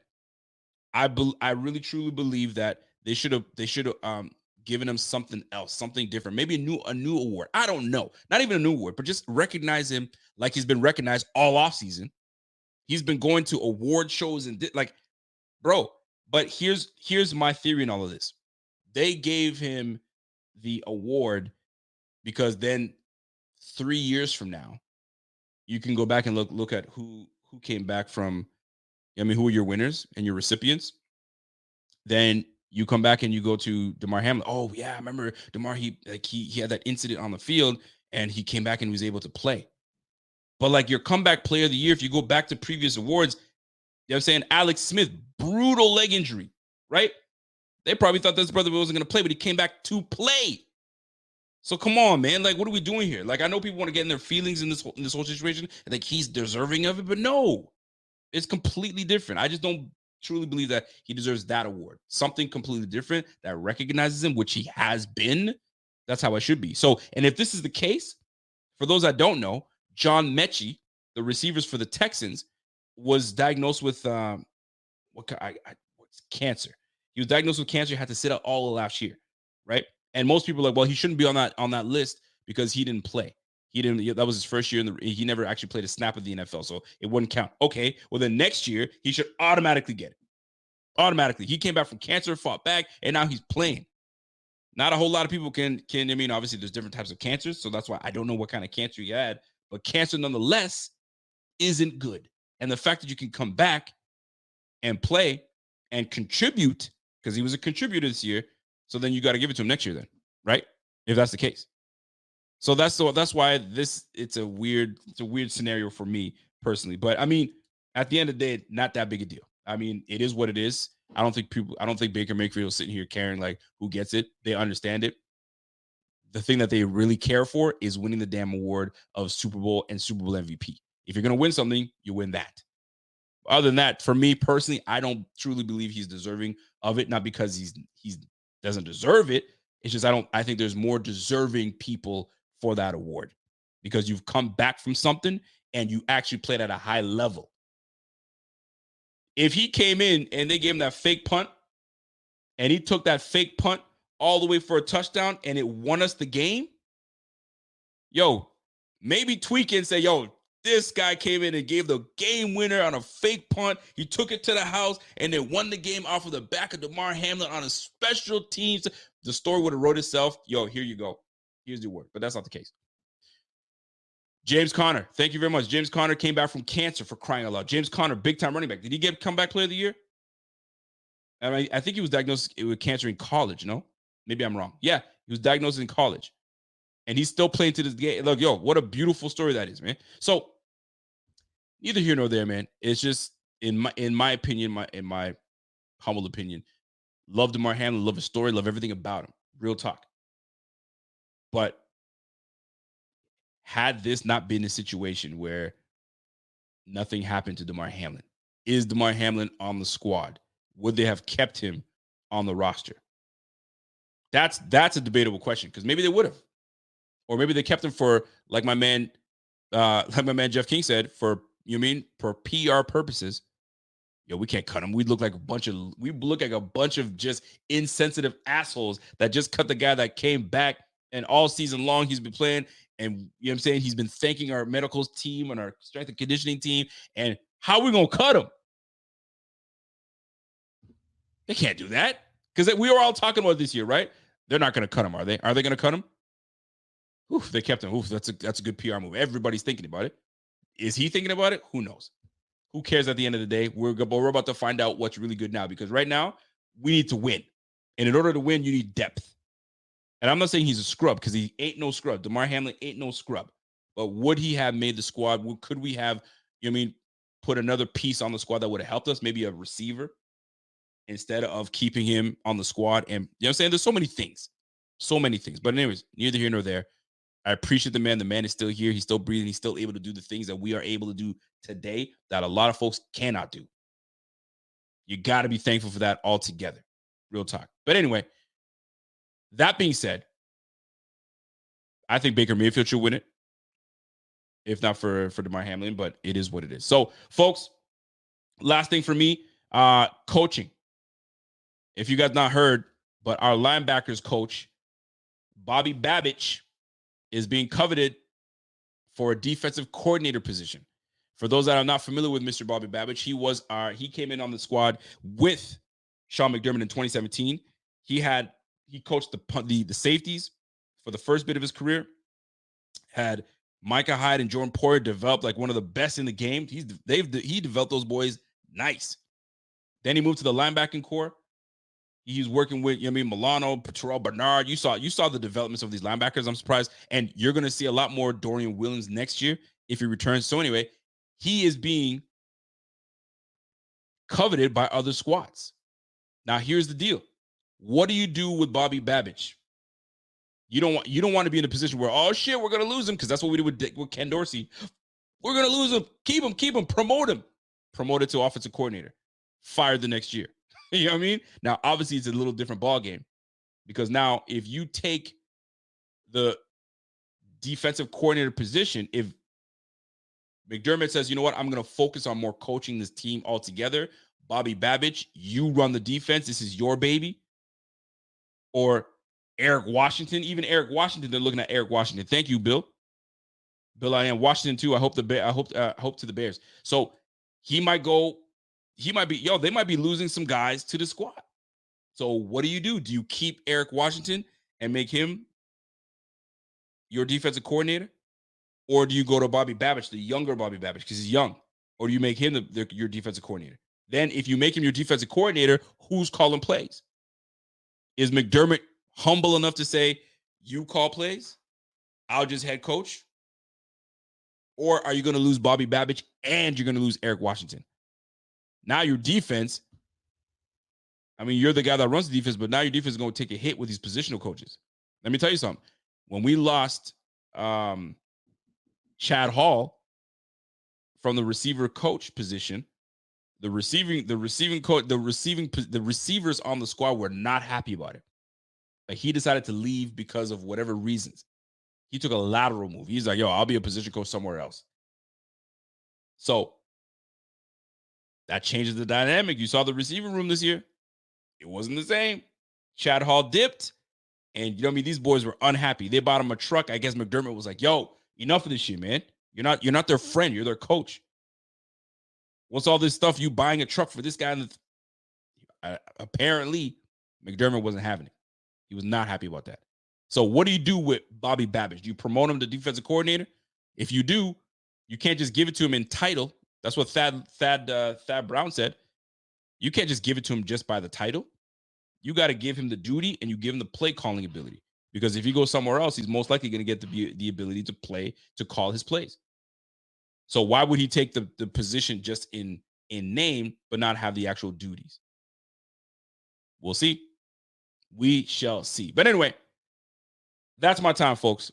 I appreciate y'all coming through. You guys watched this whole, you guys stuck with me and you came and hung out with me this whole time. Listen, recapping what we talked about, man. It's about coaching, the leash on this coach. Have we given McDermott too much of a leash? Yes. Do we need to rein him in? Yes. Is he on the hot seat for me personally? Yes. Does he need to get it done next year and take us to the Super Bowl next year?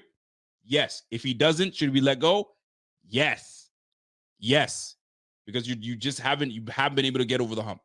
And what's gonna get you fired or what's gonna get you relieved of your duties is if you can't get over the hump on Pat Mahomes. You got to get over the hump on Pat Mahomes and Andy Reid. You got to get over the hump on Joe Burrow. You can't let these new cats come in. Because guess what? Jim Harbaugh is going to LA, and wherever he goes, his brother wins. And here comes Justin Herbert. You need to get the damn job done. Because if you don't, we'll get someone that will. Period. That's what it comes down to. Where did we go wrong? We talked about where the things went wrong. You guys let me know in the chat where you think we went wrong. We'll go from there. And that's it, folks. So you guys enjoy the rest of your evening. Schedules, we're going to start to kind of shuffle some schedules around. You guys already know that. And we'll keep you guys in check and let you guys go. So who's your Super Bowl wins? Who's your Super Bowl victories? I'm going for San Fran. I think San Fran wins the whole thing. I think it'll be San Fran and the Ravens. The Ravens will take down the Chiefs. And if the Chiefs win, golly, I'll be pissed off. But the Ravens, 49ers, and I think the 49ers will take it.